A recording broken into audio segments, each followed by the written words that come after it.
Shri M Jayachandran, താങ്കൾ നേരത്തെ പറഞ്ഞു വന്ന കാര്യവും ആരോഗ്യരംഗവുമായി ബന്ധപ്പെട്ട ഇപ്പോൾ വരുന്ന വാർത്തകളെ സംബന്ധിച്ചാണ്. പക്ഷേ അതിൽ എത്രമാത്രം പഠനം നടക്കുന്നുണ്ടോ എന്നുള്ള കാര്യത്തെക്കുറിച്ചുള്ള താങ്കളുടെ സംശയങ്ങൾ തന്നെയാണ്. അന്വേഷണാത്മകത ഇല്ലാത്തതാണ്. ഇപ്പോൾ ജേക്കബ് ജോർജ് ചൂണ്ടിക്കാട്ടിയ 57 മുതൽ കേരളം ഈ രീതിയിൽ പ്രാമുഖ്യം കൊടുത്ത് ഫോക്കസ് ചെയ്തിരുന്ന 2 വകുപ്പുകളെക്കുറിച്ചാണ് അദ്ദേഹം ഇപ്പോൾ പറഞ്ഞു നിർത്തിയത്. പക്ഷേ നോക്കൂ, അതിൽ ആ 57 തുടങ്ങി വെച്ച കമ്മ്യൂണിസ്റ്റ് സർക്കാരുകൾക്ക് തുടങ്ങി വെച്ച ആ വേഗത ഇടയ്ക്കൊക്കെ നഷ്ടപ്പെട്ടു പോയിട്ടുണ്ട്. കേരളത്തിൻ്റെ രാഷ്ട്രീയ പ്രബുദ്ധതയുടെ അടയാളമായി മാറി മാറി വരുന്ന രാഷ്ട്രീയ സർക്കാരുകളെക്കുറിച്ചുള്ള കാര്യങ്ങളൊക്കെ നമ്മൾ പറയാറുണ്ട്, അഭിമാനിക്കാറുണ്ട്. ഇത് കേരളത്തിൻ്റെ രാഷ്ട്രീയ മനസ്സിൻ്റെ വളർച്ചയുടെ ഉദാഹരണമാണ്, ഇങ്ങനെ 5 വർഷം കൂടുമ്പോൾ മാറി മാറി വരുന്നത് എന്നൊക്കെ നമ്മൾ പറയാറുണ്ട്. പക്ഷേ ഇപ്പോൾ പുതിയൊരു ചർച്ചയുണ്ടല്ലോ, ഈ 10 വർഷം ഇങ്ങനെ മുന്നോട്ട് കൊണ്ടുപോകാൻ സാധിച്ചത്, ഈ വേഗതയിൽ കാര്യങ്ങൾ കൊണ്ടുപോകാൻ സാധിച്ചത്, അത് ആരോഗ്യമാണെങ്കിലും വിദ്യാഭ്യാസമാണെങ്കിലും വ്യവസായമാണെങ്കിലും. കേരളം 10 കൊല്ലങ്ങൾക്ക് മുമ്പ് എങ്ങനെയായിരുന്നു വ്യവസായ മേഖലയിൽ രാജ്യത്ത് അറിയപ്പെട്ടിരുന്നത് എന്നുള്ളത് നമുക്കറിയാം. ഇവിടെ എന്തെങ്കിലും തുടങ്ങാൻ പറ്റുമോ എന്നുള്ള സംശയമുണ്ടായിരുന്നു. ഇപ്പോൾ അങ്ങനെയാണോ എന്നുള്ളത് കേരളത്തിൻ്റെ മുഖ്യമന്ത്രി ഇന്നലെ ചോദിച്ചതാണ് പഠന കോൺഗ്രസിൽ. അങ്ങനെയുള്ളൊരു പുതിയ കേരളത്തെ കൊണ്ടുവന്നതിന് കാരണം 5-10 വർഷത്തിലേക്ക് ഒരു ഭരണം ഇങ്ങനെ മുന്നോട്ട് പോയതാണ് എന്നുള്ളതാണ്. അതിനെതിരെയുള്ള പ്രചരണത്തിലാണ് ഈ ജുഗൽബന്ദി കാണുന്നത് എന്നിടത്താണ് നമ്മുടെ ചർച്ച മുന്നോട്ട് പോകേണ്ടത്. അവിടെയാണ് എൻ്റെ ചോദ്യം ഇപ്പോഴും നിൽക്കുന്നത്. ഈ പറയുന്ന നുണപ്രചാരണത്തിന് എന്താണ് കാരണം? കുത്തകകളെ സഹായിക്കലാണോ, അതോ ഇവിടുത്തെ പ്രതിപക്ഷത്തെ സഹായിക്കലാണോ, പ്രതിപക്ഷം ഒരു ഹിഡൻ അജണ്ടയുമായി ഇവരുടെ സഹായം തേടുന്നതാണോ, എന്താണത്?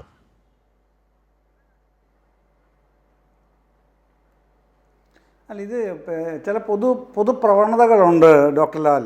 ഈ മാറി വന്ന കാലഘട്ടത്തിനനുസരിച്ച് മാറുന്ന ചില പൊതുപ്രവണതകളുണ്ട്. അതിലേറ്റവും പ്രധാനമായിട്ട് ഞാൻ മനസ്സിലാക്കാൻ ശ്രമിച്ചിട്ടുള്ളത്, ഒന്ന് ഈ നമ്മുടെ രാഷ്ട്രീയ നേതാക്കളുടെ പ്രസംഗങ്ങളാണ്. അത് സമ്പത്തിനടക്കമുള്ളവർക്ക് ബാധകമാണ് എന്നൊരു അഭിപ്രായം കൂടെ എനിക്കുണ്ട് കേട്ടോ. താങ്കളങ്ങനെ പറയുന്നു എന്നുള്ളതല്ല.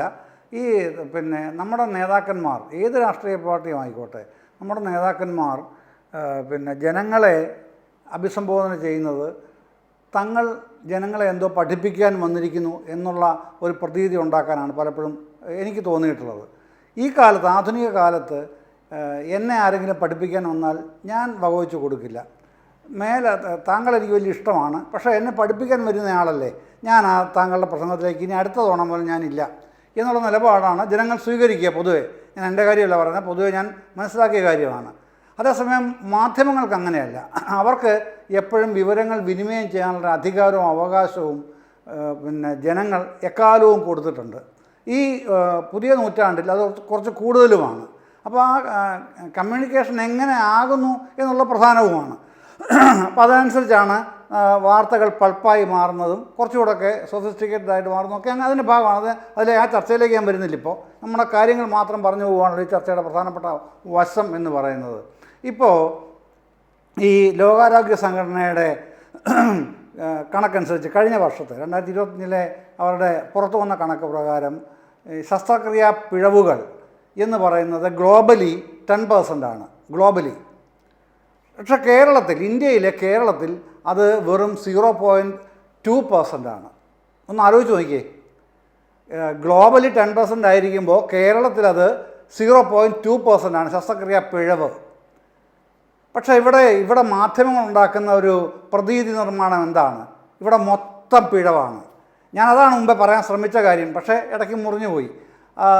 നമ്മുടെ സർക്കാർ ആശുപത്രികൾ വഴി മാത്രം ഒരു വർഷം കേരളത്തിൽ 12 ലക്ഷം മേജർ സർജറികൾ നടക്കുന്നു. വിശ്വസിക്കാൻ കഴിയുമോ ഡോക്ടർ? ഒറ്റയടിക്ക് നമുക്ക് ഇങ്ങനെ വസ്തുത, മുമ്പിലുള്ള വസ്തുതയാണ്. ഒരു വർഷം നടക്കുന്ന മേജർ സർജറി എന്ന് പറയുന്നത് 12 ലക്ഷം വരും കേരളത്തിൽ. അതാണ് കേരളത്തിൻ്റെ അവസ്ഥ. അത്രയും നമ്മുടെ പൊതുജനാരോഗ്യ രംഗം മുമ്പിട്ട് നിൽക്കുകയാണ്.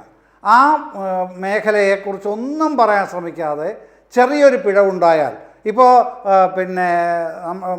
നമ്മുടെ കൂട്ടത്തിൽ രാഷ്ട്രീയ പ്രവർത്തകരായ പാനലിസ്റ്റുകളാണെങ്കിൽ ഞാൻ ഒരു കാര്യം പറഞ്ഞേനേമായിരുന്നെങ്കിലും നമ്മുടെ പ്രേക്ഷകർ കേൾക്കട്ടെ. ഈ സ്വകാര്യ ആശുപത്രികളെ സംബന്ധിച്ച് 100 കണക്കിനല്ല 1000 കണക്കിന് പരാതികൾ, ശസ്ത്രക്രിയാ പിഴവുകൾ അടക്കമുള്ള പരാതികൾ നമ്മുടെ DMEക്കും ഈ മെഡിക്കൽ ഡയറക്ടർക്കും ഒക്കെ രേഖാമൂലം ലഭിച്ചിട്ടുണ്ട്. വേറൊന്നും വേണ്ട, വിവരാവകാശ നിയമപ്രകാരം ഒരു അപേക്ഷ കൊടുത്താൽ മാത്രം മതി. അത് എത്ര കണക്കാണെന്ന് ഞാനിവിടെ പറയുന്നില്ല, അത് ശരിയല്ലാത്തതുകൊണ്ടാണ്.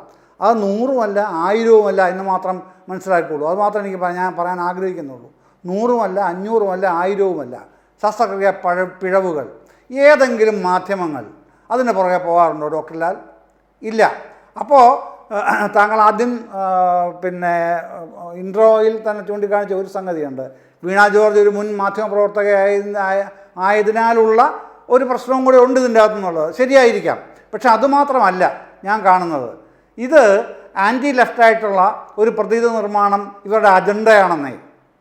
ഇത് താങ്കൾ പിന്നെ പറഞ്ഞ ജുഗൽബന്ദിയുടെ പ്രതിപക്ഷത്തിൻ്റെയും മാധ്യമങ്ങളുടെയും ജുഗൽബന്ദിയിൽ ആൻറ്റി ലെഫ്റ്റ് എന്നുള്ള അജണ്ട ഉണ്ട്.